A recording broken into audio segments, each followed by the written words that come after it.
Hello friends, आज हमने math का चैप्टर लिया है जिसका नाम है संख्या पद्धति। तो आइए देखते हैं संख्या पद्धति में क्या क्या चीज़ें शामिल है। तो इसमें देखते हैं हम पहला क्या है, प्राकृत संख्याएं। संख्या देखो, संख्या क्या होती है, अंकों से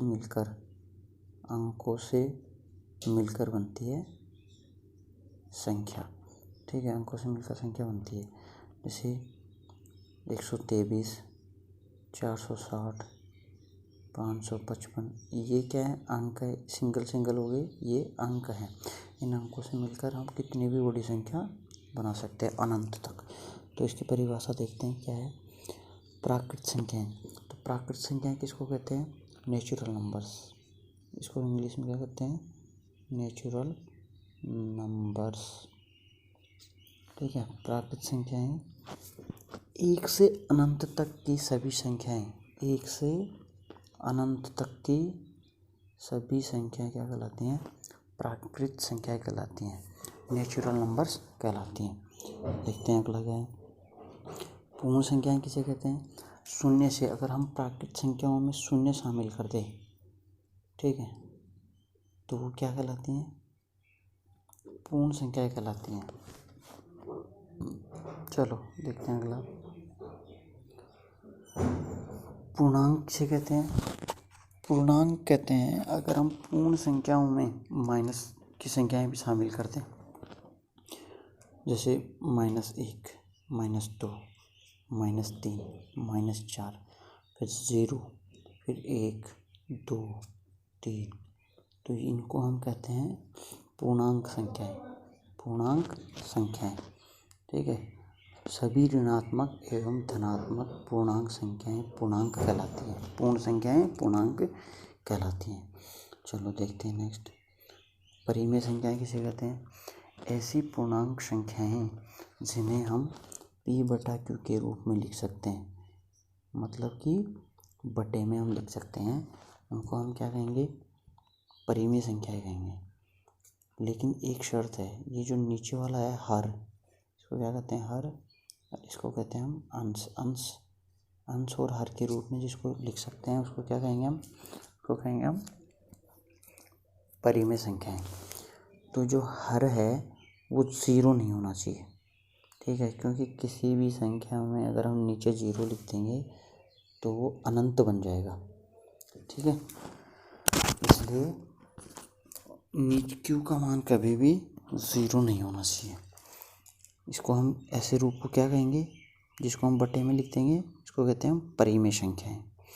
चलो देखते हैं हम अगली संख्या क्या है, अगला है अपरिमेय संख्याएं किसे कहते हैं, ऐसी संख्याएं जिन्हें हम p/q के रूप में नहीं लिख सकते, उसे कहते हैं हम अपरिमेय संख्याएं।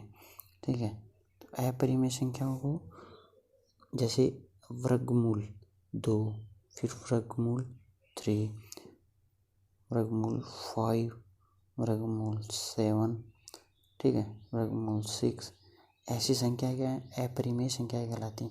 अगर हम वर्गमूल 4 को बोलें कि ये अपरिमेय संख्या है, तो हम इसको अपरिमेय संख्या नहीं मानेंगे, क्योंकि इसका बदलेंगे तो 2 हो जाएगा, क्योंकि √4 का मान 2 होता है। तो ऐसे ही √9 का 3 हो जाता है। तो ऐसी संख्याएं, ठीक है, जिन्हें हम p/q के रूप में नहीं लिख सकते। जैसे √3 देखते हैं हम, √3 का क्या है, पूरा वर्गमूल नहीं निकलता है। तो हम इसको अपरिमेय संख्या को ऐसे भी जान सकते हैं कि वह संख्या जिसका पूरा वर्गमूल नहीं निकलता है, वह संख्या अपरिमेय संख्या कहलाती है। ये जो पाई है, पाई एक अपरिमेय संख्या है, ठीक है, और जो पाई का मान है 22/7, वो एक परिमेय संख्या में गिना जाता है। ठीक है, चलो देखते हैं अगला, वास्तविक संख्या किसे कहते हैं, परिमेय तथा अपरिमेय संख्याएं मिलकर वास्तविक संख्याएं कहलाती हैं, और रियल नंबर्स। तो परिमेय तथा अपरिमेय संख्याएं, हमने परिमेय और अपरिमेय संख्या ऊपर पढ़ ली हैं, इनको देख लेना, दोनों को मिलाकर, इन दोनों को ही सम्मिलित रूप से हम वास्तविक संख्याएं कहते हैं। फिर सम संख्याएं किसे कहते हैं, ये वाला इम्पोर्टेंट है, ऐसी चीज़ें पूछी जाती हैं कभी भी एग्जाम में। ऐसी संख्याएं जिनमें 2 का पूरा पूरा भाग जाता हो सम संख्याएं कहलाती हैं। तो ये कौन सी होगी, 2, 4, 6, 8, 10, ये क्या है, सम संख्याएं हैं। और भी बड़ी संख्याएं देखें तो अगर हमें कोई पूछता है कि 5630 सम संख्या है कि विषम संख्या है, तो हम इसको बोल सकते हैं कि इसके अंत में 0 आया है, इसलिए ये एक सम संख्या है। फिर अगर हम पूछेंगे 6,03,000, अगर हम ऐसे लिखें इसको 3,57,